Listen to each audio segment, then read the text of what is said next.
Ice, ice, ice. Everyone's talking about ice, whether it's for your whiskey or for your cocktails. Let's have a look.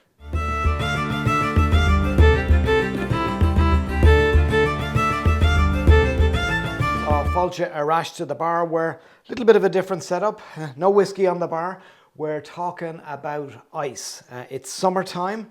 My journey has evolved and I've been doing a lot of digging, a lot of reading about ice over the last number of months. I've hosted plenty of online cocktail sessions, and in every single one of those, people have asked about ice. What do I think of ice? What ice do I use? What are my thoughts on ice from the fridge, etc., etc. So I thought, I'm just going to answer it in one go, get everything ready and jump on here and do a quick video on it. So straight up front, I have become an ice snob. I use distilled water now. I hand make my ice cubes and I make a couple of different ice cubes. So I use distilled water. I want to respect the art and craft of the distillers and blenders. They spend literally years creating these wonderful whiskies that we get to drink. So if I'm going to use ice, whether I'm making a cocktail or whether I'm having one as a summer sipper over some ice, or just putting a little bit of ice into something just to give it a little bit of dilution, I want to use distilled water. Distilled spirit, distilled water. Didn't read that anywhere as the best thing to do. I just think as a sign of respect for those who work in the production aspect of this business, distilled water should be used when you're dealing with distilled spirits.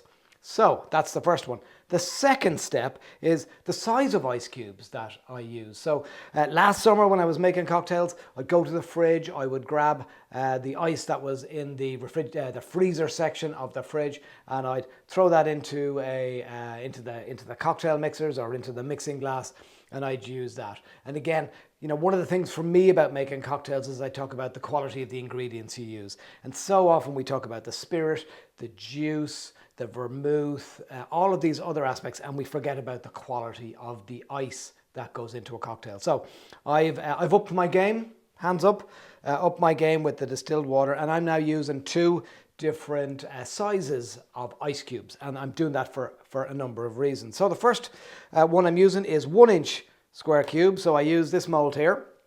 I'll share links to these below so folks can have a look at them. And this makes essentially they're stuck together. So this essentially makes a 1 inch, give or take, square ice cube that I use for a couple of things. I use it in the shaker, in the mixing glass. I find it being small, you get a lot of interaction between the liquids and the ice. And I'll also use it in a drink that I'm going to drink quickly. So if you're making a mixed drink or a cocktail and you are going to slug it, get it down your gullet quickly, smaller ice cubes melt quicker. So that's, faster, you get a greater dilution. So the other one I use is this 2 inch mold, and this gives me a 2 inch ice cube.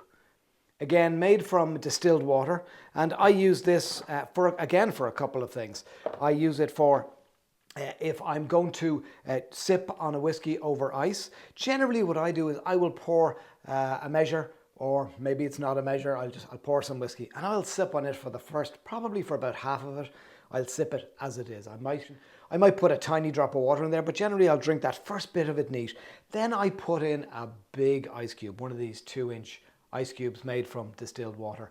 And I love that feeling of, as the whiskey is chilled, of taking it into my mouth and feeling it warm up and feeling those layers of flavors open themselves up in my palate. It's a personal thing.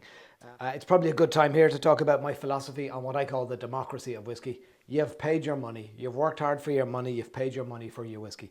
If you want to put ice or water into it, that's fine by me. Yeah, it's your whiskey. The folks have made it. The sales and marketing team have looked to get it out there. You've gone and bought it. You drink it as you want. And if you want to drink it neat, if you want to drink it with 5 drops of water, if you want to drink it with 1 inch cubes, 2 inch cubes, it's your call. So those are the ice cubes that I do. I also use these large cubes for some of those classic cocktails when it talks about pouring when you've mixed your drink. So an old-fashioned being just a classic example of that. One big cube that you pour it over, and again, it allows for that slow dilution when the drink is in your glass.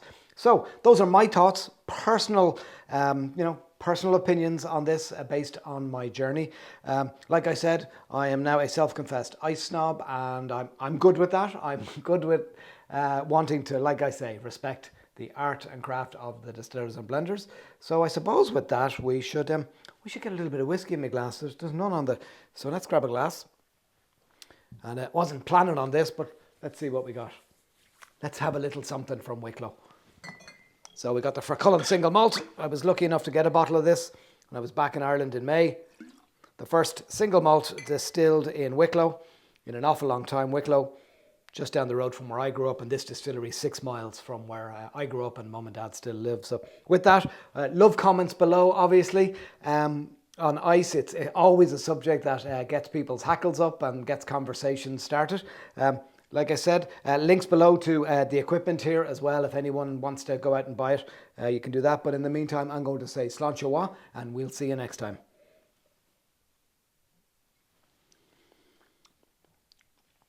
Oh, that's a lovely drop.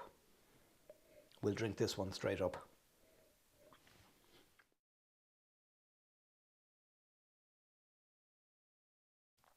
Tá fáilte arás to the bar.